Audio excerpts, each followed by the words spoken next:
तो हेलो दोस्तों, मैं आज आपको मिलवाने जा रहा हूँ एक बहुत ही शानदार पर्सनैलिटी से, जो कि हैं हमारे गुरुजी, जिनके सानिध्य में हमें प्रशिक्षण प्राप्त करने का अवसर प्राप्त हो रहा है।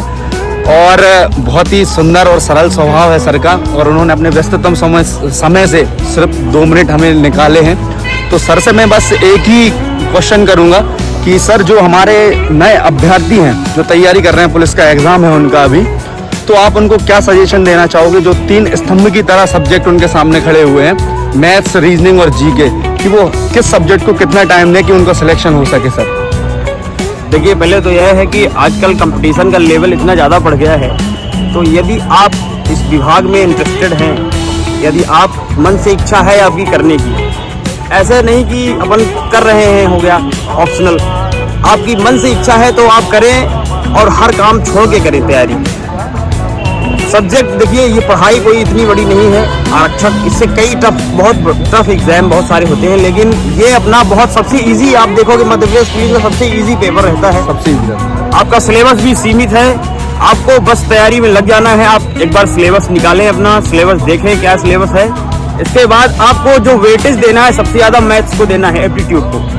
क्योंकि आप यदि एप्टीट्यूड में नंबर ले आते हैं और रीजनिंग में नंबर ले आते हैं, जो कि आपके बिल्कुल परफेक्ट नंबर हैं, उसमें आप नहीं कट सकते। यदि मैं आज भी पेपर देने बैठूं रीजनिंग का, बैंक का तो नहीं कह सकता, लेकिन एसएससी का किसी लेवल का, तो मैं यदि 25 क्वेश्चन है तो उसमें से 22 क्वेश्चन मैं सही करता हूँ आज भी। क्योंकि दोस्तों, मैं आपको एक बात बताना चाहूँगा, सर को कई सालों का अनुभव है और इस विभाग में बहुत सालों से हैं और अभी भी जॉब करते हैं और तैयारी करते हैं। इसलिए मैंने उनसे सजेशन लिया कि सर है ना, ये अभी जो मैथ्स है, रीजनिंग है, इनको ये कितना टाइम दें। अभी कहीं ना कहीं 12 घंटे हैं इनके पास, तो किस सब्जेक्ट को कितना समय दें कि इनका काम हो जाए? देखिए, सबसे ज़्यादा आपको समय देना है मैथ्स पे, क्योंकि यदि आपको मैथ्स कहीं गड़बड़ हो गया, मैथ्स यदि गड़बड़ गई आपकी, तो पूरा पेपर खराब हो जाना है। मैथ्स क्योंकि गड़बड़ होती है तो अपन उसको बनाने के चक्कर में पूरा समय उस पर दे देते हैं, फिर अपन किसी दूसरी चीज पे ध्यान नहीं दे पाते। और मैथ्स का तो आपको ऐसा है कि गलत होना नहीं है, गलत है तो आपको पता चल जाएगा।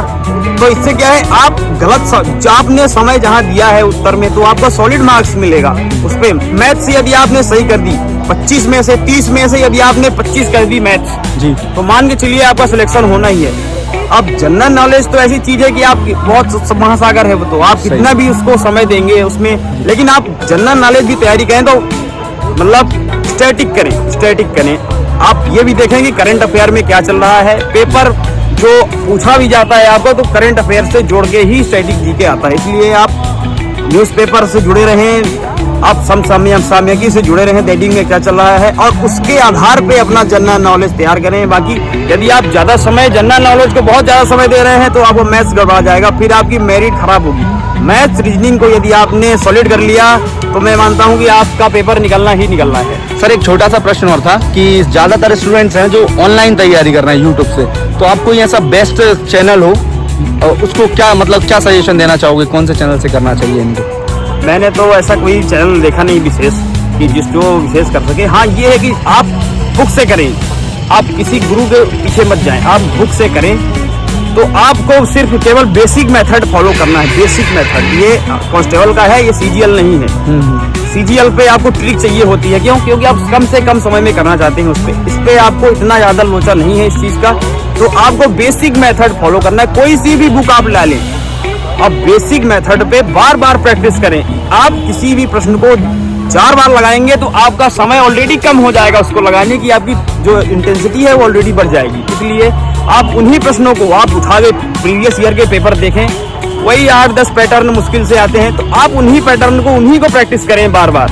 तो आपके पूरे क्वेश्चन लगभग मान लीजिए 95 से 98% पुराने ही क्वेश्चन वही पैटर्न पे आते हैं, तो आप पुराने को ही प्रैक्टिस करें, सेम पैटर्न पे सेम सवालों की प्रैक्टिस करें, ज्यादा इधर और यूट्यूब चैनल के चक्कर में भटक। हाँ, यदि आप किसी चीज में बहुत ज्यादा भटक रहे हैं कि हम ये नहीं समझ में आ रहा है, तो आप उस पे किसी न किसी यूट्यूबर की टीचर से जुड़ सकते हैं, बिल्कुल ले सकते हैं। बाकी यदि आपको समस्या आ रही है तो पहले से जुड़ जाएंगे, तो वो जो पढ़ाता जाएगा आप उसी में अपना समय खपाएंगे। सही बात है सर, बहुत बहुत धन्यवाद सर, आपने हमें आपके व्यस्तम समय से इतना टाइम दिया सर, बहुत बहुत धन्यवाद। बहुत सर, उम्मीद है सभी भाइयों को हेल्प मिलेगी इस वीडियो से, तो थैंक यू, और मिलते हैं नेक्स्ट वीडियो में किसी भी।